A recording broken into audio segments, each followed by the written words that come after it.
Hello বন্ধুরা, এই দেখছেন একটি মজাদার খাবার যেটা আমাদের বাসায় তৈরি করা হয়েছে। এটার নাম হচ্ছে ফালুদা।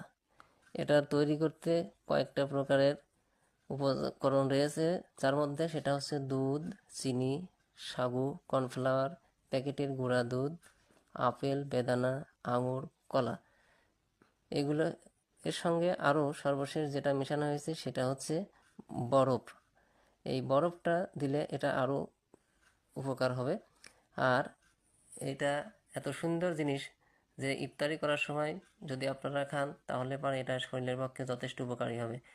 আমাদের বাসায় সেটা ইফতারের জন্য এটা প্রস্তুত রাখা হয়েছে এবং সেটা ইফতারি করানোর জন্য বিভিন্ন পিরিচে এগুলো তুলে রাখা হচ্ছে এবং এগুলো পরিবেশন করা হচ্ছে ইফতারির জন্য। আমাদের ভিডিওটি যদি আপনাদের ভালো লেগে থাকে তাহলে অবশ্যই আমাদের চ্যানেলটি লাইক এবং সাবস্ক্রাইব করবেন।